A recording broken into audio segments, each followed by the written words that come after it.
Halo semua, kami berasal dari kelompok 4 yang beranggotakan saya sendiri, Asyendra Simajuntak, Asifa Fawzal Elvira, Baby Monica, dan William Girsang akan membawa materi yang bertopik kepemimpinan organisasi. Topiknya itu definisi kepemimpinan, pemimpin dalam konteks organisasi, sifat-sifat pemimpin, perbedaan leader dan manajer, fungsi pemimpin, serta kesimpulan. Definisi kepemimpinan. Kepemimpinan adalah suatu upaya mempengaruhi kegiatan pengikut melalui proses komunikasi untuk mencapai tujuan tertentu. Definisi ini menunjukkan bahwa kepemimpinan melibatkan penggunaan pengaruh dan karenanya semua hubungan dapat merupakan upaya kepemimpinan. Keefektifan pemimpin khususnya dipandang ukuran tingkat pencapaian satu atau kombinasi tujuan tersebut.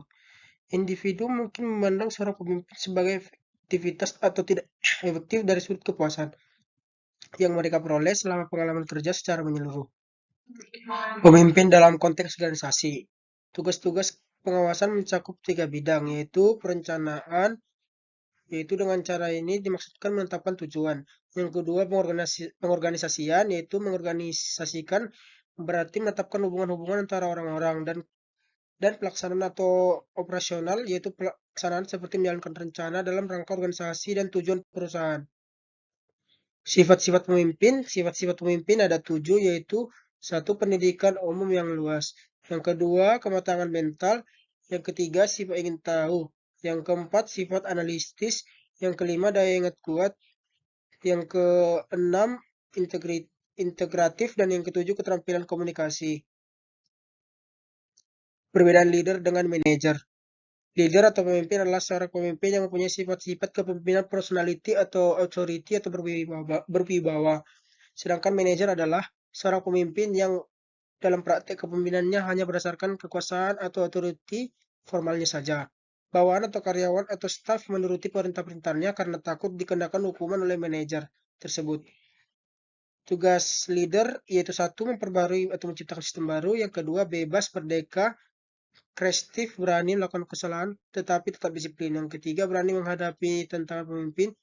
Yang keempat, dasarnya adalah kreativitas dan karakter. Yang kelima, tidak terlalu memberikan posisi. Berbanding terbalik dengan manajer, yaitu 1. Memelihara sistem yang ada. Yang kedua, patuh, disiplin, tidak memberi ruang bagi kesalahan. Yang ketiga, menghindari risiko. Yang keempat, menciptakan pengikut dan bawahan. Dan yang terakhir, dasarnya adalah kompetensi dan profesionalisme. Fungsi pemimpin. Berikut adalah fungsi pemimpin. 1. Pemimpin sebagai penentu arah. Setiap organisasi dibentuk sebagai wahana untuk mencapai tujuan tertentu. Arah yang hendak ditempuh organisasi menuju tujuannya harus sedemikian rupa sehingga mengoptimalkan pemanfaatan dari segala sarana dan prasarana yang tersedia. Yang kedua, pemimpin sebagai wakil dan juru bicara organisasi. Kebijaksanaan dan kegiatan organisasi perlu dijelaskan kepada pihak luar agar pihak tersebut mempunyai pengetahuan yang tepat tentang kehidupan organisasi yang bersangkutan. Yang ketiga, pemimpin sebagai komunikator yang efektif. Komunikasi sangat diperlukan pemimpin dalam menyampaikan suatu keputusan. Dalam komunikasi sangat diperlukan pemimpin dalam menyampaikan suatu keputusan, pengarahan bawahan, dan menyampaikan informasi kepada pihak lain. 4. Pemimpin sebagai mediator. Fungsi pemimpin sebagai mediator dalam hal ini fokuskan dalam penyelesaian situasi konflik. Dan yang terakhir, pemimpin sebagai integrator. Adanya pembagian tugas, sistem alokasi daya, dana, dan tenaga.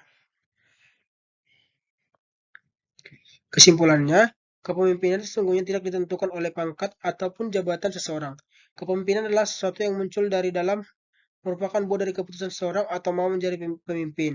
Selain itu, pemimpin memiliki fungsi yang berbeda dengan manajer.